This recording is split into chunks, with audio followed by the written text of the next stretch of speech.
Hi guys, my name is Jessie. I work here at Grand County Library, and I thank you all so much for coming out tonight. That's better. Does that sound okay in the back? Okay. Thank you very much for coming tonight. I also really want to thank the Moab Museum for partnering with me on this. We have Diego Velasquez back here who worked really hard to help promote this event. I can see he did a really good job.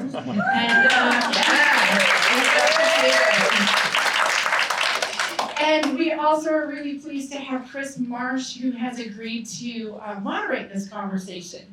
So she and Heidi are going to sit down and have a conversation. You are all lucky enough to be privy to. And then afterwards, there's time for a few audience questions as well. So hold on to those questions until they're done with their conversation.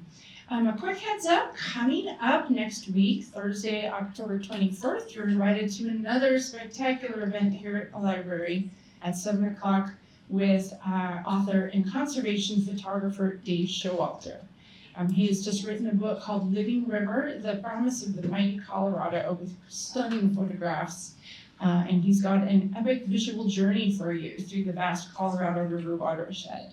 His new book paints a galvanizing picture of the living Colorado River and the challenges it faces, and it will inspire people of all walks of life to cherish and protect the life, beauty, and resilience of this dynamic life force. Again, that's next Thursday, October 24th at 7 o'clock here at the library. And I would like to hand it off to Megan from the Moab Museum, and we'll get started. Thank you, Jessie. As Jessie said, my name is Megan. I run programs over at the Moab Museum. Thank you all so much for being here, and thank you to the library for helping us put this event together and for being an incredible host as usual. Over at the museum, we are so committed to sharing these community stories and stories of our land, and especially stories of the wonderful people who are so dedicated to stewarding that land. Heidi Red is an exceptional example of one of those stewards, and I'm sure you are all as thrilled as I am to be able to be with her tonight and to hear her story. So I'm not going to chit-chat too much. I'm just going to pass it right over to the wonderful Chris Marsh, and she'll get things going.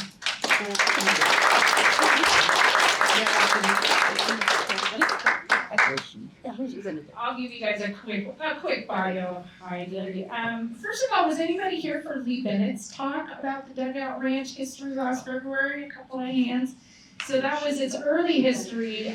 She wrote a book called Dugout Ranch, A Land Use Perspective from 1875 to 1965. And I'm really thrilled that Heidi Red has agreed to come and talk a little bit about the Dugout Ranch after that time.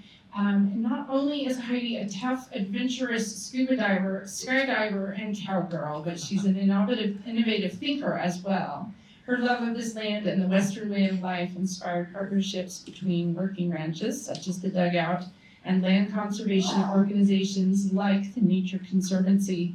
And here is where I'll hand it off to you, Chris. They do. Still not my turn. I'm going to pretend that I know what I'm doing. So I'm going to introduce Heidi. I just got to know her Friday, honestly. I am so lucky. I raised my hand at the museum and said, okay, I'll be the moderator. And then I met Heidi, and then I read her book, and wow. So I am just here to help you get to know her better. And first, she's going to speak for a few minutes, and then she and I are going to have a conversation. So Heidi. Let's sit down now. Thank you. How many have read the book?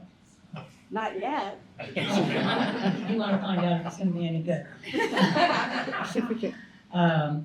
One nice thing about these pictures, if I get boring, they're exciting. How did I end up in San Juan County at the Dugout Ranch? I was a senior in college at Dugout State University. And one day, I happened to be upstairs in the sorority house, and there was a knock on the door, and I answered it, and there was a very nice-looking young man, and as he said hello, he flipped his feet, and hello, and those sparkling blue eyes, and that was the beginning. That was Robert Red. And Robert was at the sorority house because he was coming to visit his sister, who was one of my sorority sisters. And we hit it off, and he had just returned from a National Guard trip to Alaska, where they were training in climbing. And being an adventurer, I said, oh, well, I'd like to do that. So off we went up the canyon out of Logan and did some climbing, and that was the beginning of our friendship. And we were friends for many years, well, 3 or 4 years, and then I took off for Europe for a year and came back, and he invited me. His father had purchased all of the Alscorp ranches. Alscorp had died, and the family wanted to divorce itself from all the ranches. But Charlie Red really only wanted the 17,000 private acres on the LaSalle Mountains. He didn't want all the TY, the Dugout, the Paradox Place. He just wanted to sell them off. But he sent Robert down to the Dugout Ranch to take care of it until it could be sold. And Robert invited me. I was teaching school at that time in Salt Lake. He invited me down to Cowboy. So I flew down, and he met me, and I never forget that that dusty ride across Toughest. the valley and dropping down into Indian Creek. Good. And then when we dropped down into Indian Creek, we stopped, and he, at that time, you went through the bushes and trees to get to Newspaper Rock. And there we were at Newspaper Rock, and I can tell you the minute we dropped down into that canyon, I felt I was at home. There was something about the spirit of that place that grabbed me immediately. So after viewing Newspaper Rock, we rode down the canyon until we came to ranch headquarters. And at that time, there was a ranch cook, Verena Beasley, and Verena came out and greeted us, and I could tell she was looking at me like, wow, I don't know about this. But she made us a lunch, and we grabbed saddles and our bedrolls and took off for Elk Ridge. When we got to Elk Ridge, we came to a line camp where the other cowboys were hanging out. And so as we drove in, some of those old cowboys, they didn't particularly like a young lady being at camp. So they had the camp, the line shack, which was kind of an old cabin, and I had a tent outside. So the next day we saddled up, and thank goodness I had had a horse as a young person, so I went in there as Robert. So, but I'd never been gathering cattle. So off we went through the wilds and down and around, and he said, you gather cattle here or here, and we'll come up and meet on the top. So as we were riding out that day, the dark clouds started coming in, and I could see there's probably going to be a storm today. And as we dropped off the ridge and started gathering, I had a little bunch. I was so proud of myself. I was bringing them through the brush and the oak trees, and then pretty quick, an hour or two later, the sky became dark. It just started pouring rain. My new cowboy hat was dripping, and I couldn't see another soul. And I was trying to keep this little herd that I was so proud that I had gathered together. But I couldn't find cowboys. And this is late afternoon. It's late October. It's getting dark. But I have no idea, because I can't see any formations, where camp is. So I kind of tried to guide the horse around, and then I thought, this horse knows where camp is. He knows where the old bag is. give him his head. So I gave the horse his head, and he got us into camp where the cowboys had fire in the wood-burning stove and dinner ready, and we had a nice evening. The one nice thing about cowboys when they're talking in the evenings, it's always about the cow that got away, or I get the rat. And you know, a fisherman, he always talks about the fish that got away. Well, the cowboys talk about the cow that got away, or some big rip that happened. So that was my introduction to the Dugout Ranch. A year later, Robert and I were married. We made our home at the Dugout Ranch. We were in our 20s, and buying the place from the family, we owed $675,000 at 10% interest. So when I hear people talk about interest rates now, I think, oh, you don't know what it is. So we were struggling. And, but you know, there's never a struggle when you love what you're doing. And it's never a job when you love what you're doing. And you never have to wait for the weekend to enjoy life because you're enjoying every day. Robert and I worked the ranch together for 23 years. Then one day he announced he wanted a different life and a divorce and wanted to sell the place. And I said, well, I'd like to buy it. And so I took on the debt and borrowed money Back to you. and started running the dugout. You know, I've never stepped back from a challenge or an adventure. And so this was adventure of love. And you know, people have asked me, well, why haven't you ever remarried? Because I was married to the Dugout Ranch, and it has been the love of my life. And I don't think there's anyone that could ever take or step in between me and the Dugout Ranch.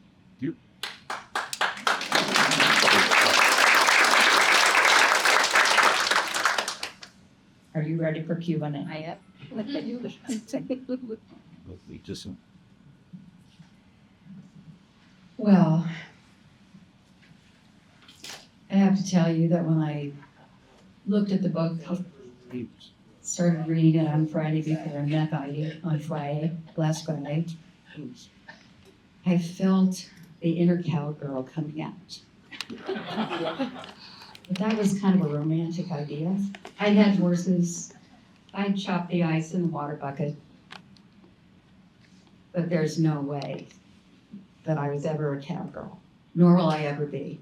She and I are in our 80s, okay? Life can still be good. That's right. We're there. Hey! It's that desert that keeps us alive. So when I read the book, after I met Heidi, I went home, kept reading, read it all day Saturday, got up, I told her I just finished the last 3 chapters Sunday morning at 5:30 in the morning. I'm old, I've been used to sleeping later, got up. Let me tell you how I responded to that book. And if you don't have it and you haven't read it, you gotta do it. She made me laugh. She was doing artificial insemination on her cattle.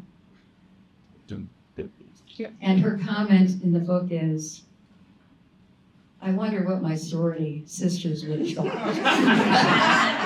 I could relate. I was in a sorority too. She also made me cry. She was riding on her horse Target, and she could feel something going on with that horse. And he collapsed under her and died. down. That made me cry. The book is so rich. It's so powerful. And it could only be because of the power of this woman. So Heidi, what inspired you to write this book in the first place? Well, maybe it's being 80.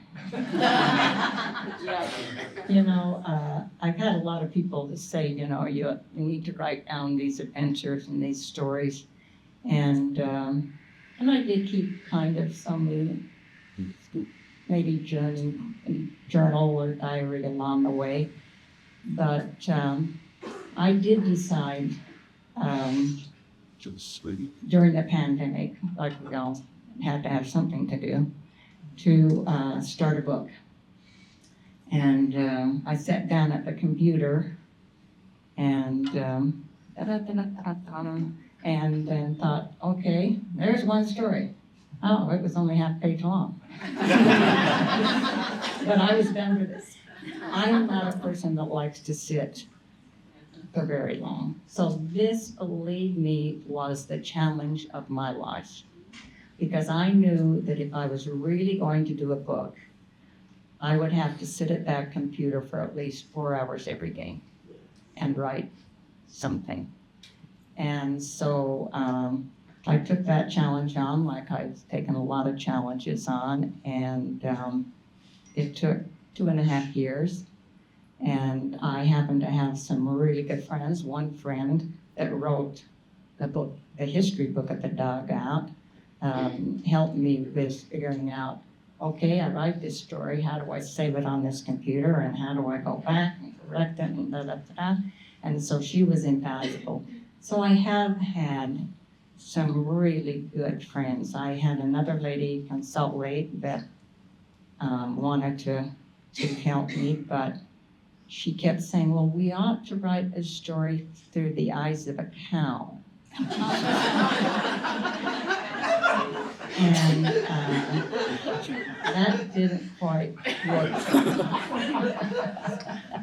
So, a long story short, it took 2.5 years, and I must say, when I finished all my stories, there's a little gal that works for the Nature Conservancy in Colorado, Larissa Bowen, and I would send the stories to Larissa, and she would correct and write, do some great work, send it back to me, and I'd say, well, you can't call a heifer a cow, but we're on the right track here.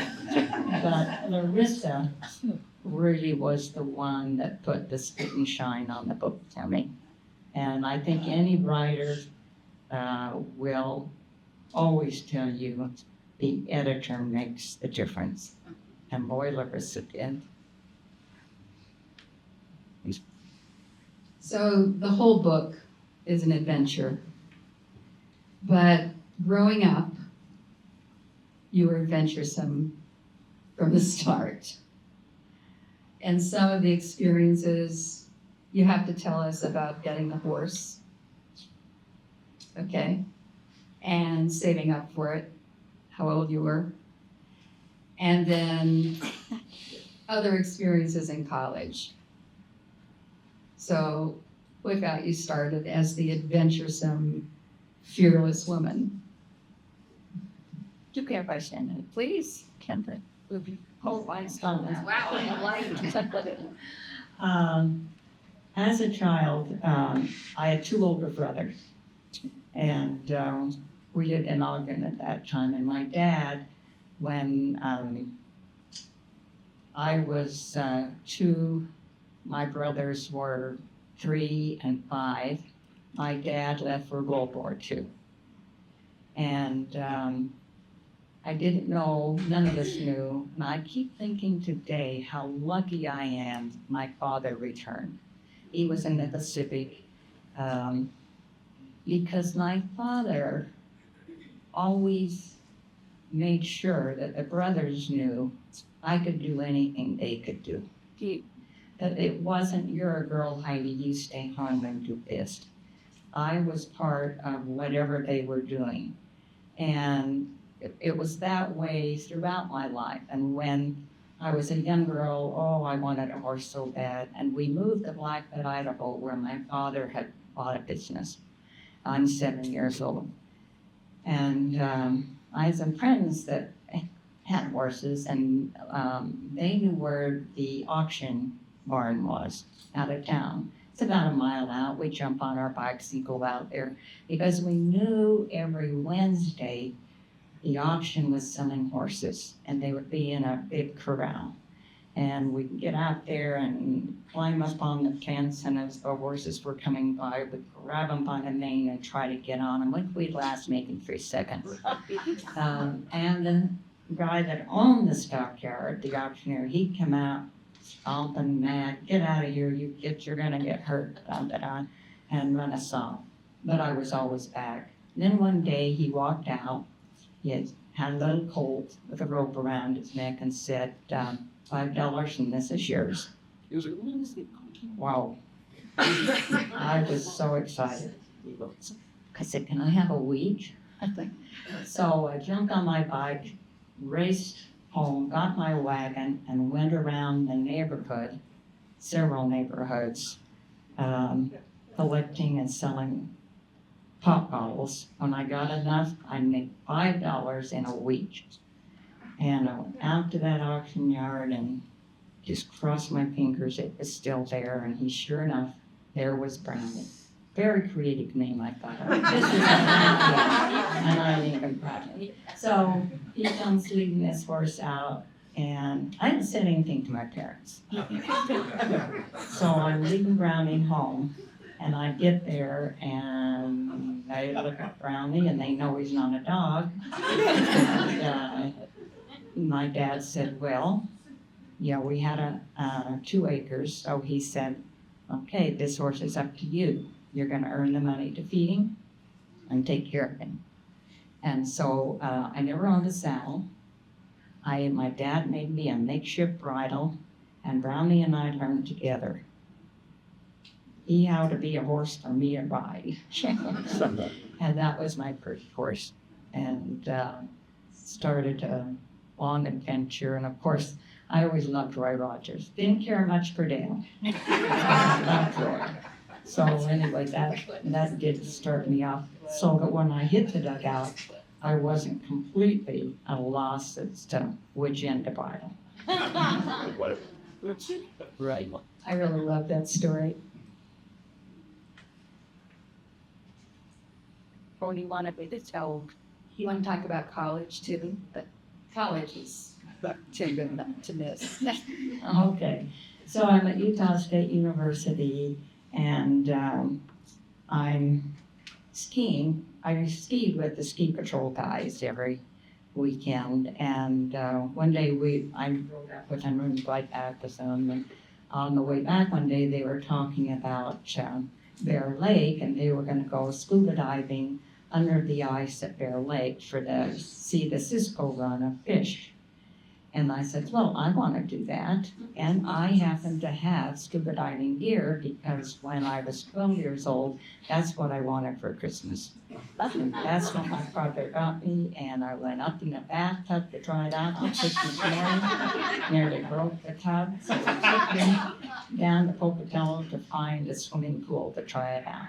So I had been scuba diving all through from 12 on. And so I had my gear at the sorority house. So off we go to Bear Lake, and we went through the ice, 3 feet of ice, and had a fire up above. And of course, when you go under that ice, you have to have a lead rope tied to you. And then they would have that lead rope. One guy was up on the ice making sure that what they had drilled in, the hooks to keep us so we could find our way out. And I remember going under that 3 feet of ice, and we did have headlamps and we had dry suits, but it was eerie. And those fish were swimming in and out of us, and I just kept checking to make sure that rope was still tight to me. And out I come. But it was a very fun, and as we're standing on the ice after the dive, getting warm by the fire, they were saying they were going to go skydiving the next day. Yes. I want to do that. So the next day we go out to the Logan Airport. They fixed me up with a parachute. My training, I had extensive training. I jumped off a chair twice. So the first 5 jumps, you have a rope that pulls the pin out of the parachute so that it automatically opens as you fly out the door. So I did that 5 times and then ended up 198 jumps. I did a lot of air shows. One air show was in Pine View Reservoir where we jumped into the reservoir and then they would come out in boats and get us. And unfortunately for the guys, all the boat drivers wanted to get the lady. So that was really a great adventure. But those are adventures and they are things that I like doing. But the adventure of the dugout and the challenges of the dugout, running a cattle ranch on 350,000 acres, living in a sleeping bag, in line camps, through winter and summer, that is an adventure. And that is the adventure of my lifetime. It is. Great preparation for being in the ranch, because you are a woman of grit. And as I said before, fearlessness. But one of the things that also describe you is your depth of appreciation for the land. And there are many beautiful quotes, but I wanted to read this one because she described first seeing the dugout with Robert. And she says, "The magic of that moment will always be the sweet perfume of my memories. I was held by the place, not just physically, but also deep within my soul. It was the kind of feeling you grasp maybe once or twice in your life when you're moved by something greater than yourself." This book is a love story. It's 16 love stories, but her love of the land. So talk more about some of your experiences ranching, going after cattle, some of the scary things that you endured. Because again, your book makes that alive. I was telling somebody here, we need to make a movie out of this book. Well, one of the adventures that will always stay with me, in the wintertime, we always had to go into that country. We'd take our pack horses and go in for 4 or 5 days, checking on the cattle, and that meant from the ranch headquarters to Beef Basin, we'd leave at just barely at dawn in the mornings from the dugout, and we'd get into Beef Basin at dark. And we had a line camp, of course, in there, and we'd spend 3 or 4 days. Every fall, we would go into these line camps and stock them with hay and range block for the cattle, and leave our sleeping bags in there. So when we did leave the dugout that morning, we had our pack horses with our food, and the pack horse also is our extra horse, so we aren't riding the same horse all the way. So we get into camp, we unsaddle, put the horses away, and cook our dinner and start for the night. And this particular story I'm going to tell was with my son Adam, who at the time was probably 18, and another cowboy, Roger. And so we were in and going through the snow. When we first rode in, we maybe only had 6 inches of snow. And so we go out and throw the range block, check on the cattle, make sure they're in. And in some places, we decided we would move them to a different area in the basin. And after we had completed that, actually I had a meeting. I was on the wildlife board at the time. So I had to ride out before we were finished, and they were staying in a couple more days. So I left my extra horse with them. And as I started out that morning to head back to the ranch, oh, there's a dark sky and a little bit of snow falling. But I thought, if I ride up Calf Canyon here and gather a few calves for them and kick them out onto the plains, that'll help them. And so took an hour or two doing that. And I thought, I can ride up, eat fish and warmth, and kept a few head of cattle, and that'll help get them going. And so by the time I had done all that, the snow was coming down pretty good. And I thought, oh, well, I guess I better get on my way. And so it's noon or a little bit later. So I started out, and it's still snowing pretty good. But I had on my long sheepskin coat and a hat and my gloves, and so I felt like, oh, I'm fine.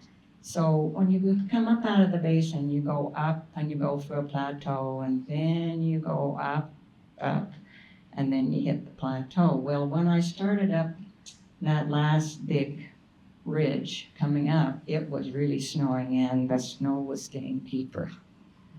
And so I'd gone a little ways, and I could tell Mr. G, my horse, was getting tired.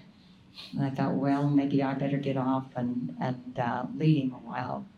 But then the snow was so deep, he was lunging, and I thought, whoa, he's going to jump right on me. So I got back of him and was holding on to his tail going up. And I can almost see the top, but it's really coming down, and it's taking us forever. And it's starting to get a little bit late in the day. In fact, it's dusk. Yeah. And so it took us another hour and a half to get to the top. And by then, it really is. You can hardly see for the snow coming down. And I know I've got another 5 hours to home. We're all used to riding home in the dark. That's no big deal. But when you've got snowdrifts and snow and you can't see, I have to make a decision. Am I going to try to camp here until morning where I can see? Because we have big drifts, and I thought, this horse is going to keel over on me if I try to get home. So every cowboy, in my crew at least, in the wintertime, in their saddlebags kept matches, a little bit of pitchy wood, and a little can of lighter fluid. So I got off Mr. G. I started gathering, how juniper trees, you can pull the bark off, and it makes a good fire starter. So I pulled a lot of bark off the tree. I started on Salt Creek Mesa. There had been a clear cut in the late 50s, so there was a lot of dead wood. I was trying to pull enough under the trees to be able to keep a fire going all night. And I thought, well, if I can't get a fire going, then we're just going to chance it and leave for home. But got a fire going, and took the saddle off Mr. G, and by then it's maybe 9-10 o'clock, and it's still snowing. And so I had the fire, and I took Mr. G's saddle pad and put it down and sat on it, and huddled up against the fire, and my long coat I had over my head. But every once in a while I thought, it was very cold, I better get up and move. So I'd get up and jump around and look at the stars, and then get back down. The other thing, I realized that if I didn't make it, I didn't want Mr. G tied up or a bridle on him. And so I took the bridle and the rope from around his neck, and thought, okay, Mr. G, I may see you in the morning and I may not. But I tried to keep awake all night. And I know I dozed a few times, but finally I thought, please come. But I do remember finally it did clear off, and that was even worse. Because once it cleared off, that temperature really dropped. And then I didn't dare go to sleep. I just kept moving as much as I could. Got come a little bit of light, got the saddle back on Mr. G, and started for home. And it was very, very slow going, and I had to stop and let him rest a lot. So we didn't get back to the ranch until quite late that day. And I must say, that was an adventure that I can empathize. But I'm thankful that we did make it. Mr. G's name, well, I'm not going to tell you what it's. But he was a great big Palomino horse and often quite stubborn. But I must say that he stayed with me that night and really saw me through. Yeah. So obviously, being a cowgirl is not for sissies. And there's another description in another chapter, another story about branding. And it got my attention. It's a huge transition from the romantic cowgirl image to actually branding calves and castrating them too. And it sounded like you really knew what you were doing. Was it easy to start doing that? It would have been really hard for me. But yeah, it was. I don't know if that's good or bad. But you know, the first year Robert's gone, I have a cowboy named Bill, and Bill and I, the range, for winter range, my herd is cut into 3 herds. One herd goes to Beat Basin, one herd goes to Dirt Canyon Plateau, and one herd stays at the Dugout. Well, at 900 head to brand, and Bill and I alone. First we went into Dirt Canyon Plateau with our tents and our sleeping bags and spent 2 weeks, 3 weeks gathering and branding those. And once we get those, because branding is, you're roping them, you're getting them down. I do the castrating, I do the branding, I get the shots.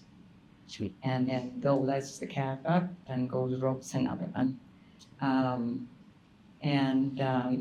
So we finish on the plateau in the herds so that I know every year that I have the same mother cows going back to the same winter range. I brand them. If they are going to the plateau, they will have the bear claw brand. If they're going to Beat Basin, they will have the Stickman brand. If they're going to stay on Indian Creek, they'll have the Flying V bar. And so every year, when I bring everything off the mountain and take their calves to sell and work those cows, then we take these animals back to these ranges. So Bill and I, after we finish on the plateau, we pack up our sleeping bags and tent and go to Beat Basin and go through that again, and then end up on Indian Creek. And then when you finish that, and they've had their calves, then you drift them to the mountain, each herd. So that year, it was just Bill and I. Because I'd had to fire a cowboy, so it was just the 2 of us. So usually in my, I usually have 2 to 3 cowboys working with me. And so it's not as onerous as it was that year. There's a lot of things about first year. When Robert left, I had an $80,000 running debt. And I went into the banker. It's money that Robert and I don't, owed. And I had always done the banking. I knew the banker. He knew me. He knew I knew the business. But I go into the bank to have it transferred to my name, and I sit down, and he said, "What have you got for collateral?" I said, "Same thing I've always said, cattle, and you only need 300 to cover this." I said, "No, I want all the cattle." Oh, no. And then he said, "Well, I know you have some securities. We want to manage your securities." And I said, "Oh, I already have a broker managing my securities." And he said, "No, we want to manage them." And I said, "Well, what are you going to charge me for that?" "Ah, a lot more." So I just picked up the papers and walked out of the bank. And I went to another local bank and walked in and talked to the bank manager, told him what it was. He said, "Oh, boy, you've got plenty here. All I need is 300 head of cows for this." And so I've learned that you cannot just be meek and mild. I'm not tall, I'm not big, but I do know what's fair. And that wasn't fair. So, ranching, I must say, the cowboys I've worked with have been gentlemen, real good men. And the nice thing about working with these cowboys is we both learn things from each other. It isn't like if they have a suggestion that this is the better way to do it, we'll do it that way and try it and see if it is. So I must say that the cowboys I work with, I would be out in any snowstorm, any day, any wild thing that happens. They've got to do that.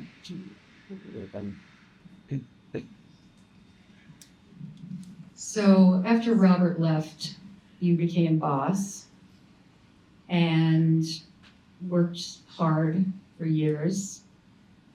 But then Robert wanted to sell his share. And life began to change again. So tell us about what was happening and then what drew you to the Nature Conservancy. Well, this is probably another hard time in my life. One day, I get a knock on the door. It's a real estate guy from Jackson Hole, Wyoming. And he is there to sell the dugout. And what he has in his eyes are condominiums and golf courses and the like. And I just was stunned. When Robert and I parted, I bought all the cattle, and I already owned half the ranch, and so I was paying him off on his part. But have you ever been in the cattle business? You ain't making a lot of money. And so I was lagging, and Robert had every right. He is a wonderful person. He wasn't trying to be anything, but he wanted his money. And so after the fellow left, oh, by the way, he bought me a custom-made hat from Jackson Hole, Wyoming.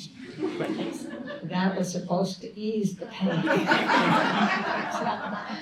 So I sat down and looked out at the Moki family and the sundial and thought, well, this isn't going to happen. But it will happen unless you get off your sadness and get out there and figure out what you're going to do. And so I went to several people that I thought might be interested in maybe partnering with me, but it turned out that every person I talked to really wanted to develop. So that wasn't going to work. And at the time, I was on the board of Canyonland Steel Institute. And I was sitting at the meeting looking at the agenda before me and conversation behind me. I was listening. And Chris Montague, who worked with the Nature Conservancy, was talking to one of the gals saying how they had just purchased a ranch for conservation. And it was like, whoa, this is really the spirit of the dugout landing right in my face saying, this is it, Heidi. And so I met with Chris after. We went and had coffee together, and I told him what my situation was, and did he think that there might be some interest in the dugout. Well, 4 years later, a lot of work, getting the family to agree and everything, we made the deal. And I must say that that deal was the best thing that ever could have happened to that dugout ranch. Because I never have to worry that it's going to be developed. Because I know, and the thing that the Nature Conservancy, they not only care about the land, but they care about the people on the land. I kept my cattle, thank you. I kept my cattle and would pay them a fee for running until I was 75. And then when I was going to retire, which I never will do, but in part, then they took over the cattle. And now my son and his wife are running the ranch. So not only do we run cattle now, but way back when they wanted to do something else, and so we have a science research center that made it. We research on, especially with our climate change, everything from the grass to the toads to the bees to the cattle. So it has been just an amazing partnership, and I can't thank the Nature Conservancy and the people that work for the Nature Conservancy. Sue Belladonna, I don't know if she's here, but I've worked with Sue for years. And she has just been fabulous. And every person that I've worked with has had the ranch in its heart and in its sights similar to my heart. So I appreciate them and give them a big hand.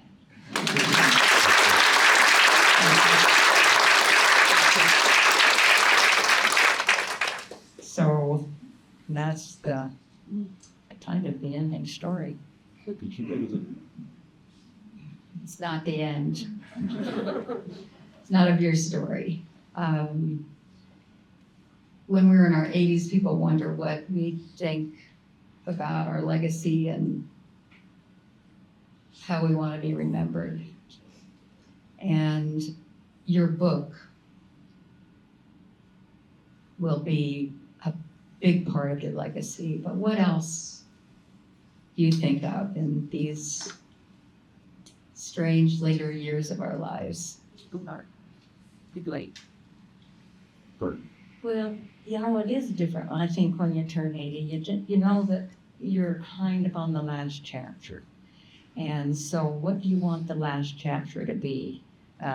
Is it going to be just sitting back or relaxing, or going to be writing a book and then still out there with the cows and the... So there is choices. I think the one thing that I have felt is till the day I die, I will be fighting for the dugout and for that land and for that space. And there's always stress. You know, if the public land goes to the state, what happens? If right now, and I've felt really good that we are now within the barrister's boundary. And I felt really good about that, thinking that the Sitla lands that are always, you never know what's going to happen, would be traded out. But they haven't been traded out, and so that's a frightening thing. One thing I haven't mentioned, and that is, and I'd like to bring this up as I'm looking at Sarah, who works at the park. When Robert and I first bought the ranch, all of the park, the Needles District, was all part of the ranch. And so we cowboyed in there down Salt Creek all through. And then eventually we were phased out in 1976. And the one person, when this was all done, when Robert and I were in our clinics and his death and the park was going to be established and whatnot, we were worried, but there was a fellow by the name of Bates Wilson, who was the park superintendent, who was spearheading it. And I must say, it was Bates Wilson that included us in every trip he took dignitaries on. He made us feel we were part of this grand thing of having a national park. Now, he could have just, ignored us and gone on. But Bates was not that kind of person. Bates was an inclusive person, and he knew what he wanted. And I must say that I am so grateful that Bates got the Needles District of the park, because that is a real double protection. And but if it hadn't been for Bates Wilson and the way he treated us, we might feel a different way. So I think it is important when we're dealing with people, like we're with an agency or whatever, that we treat everyone with respect. And that's what Bates did. And his daughter's back there. And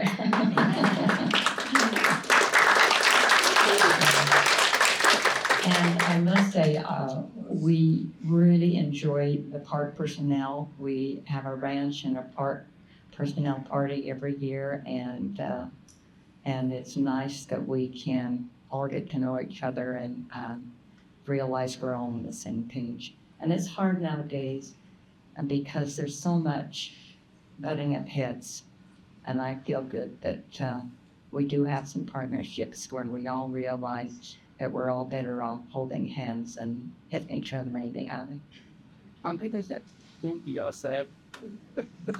Beautiful. So would you like to take a few questions from the audience? Okay, who's next? Who's up? Who would like to ask? Close to. We have time for a few. Yes. So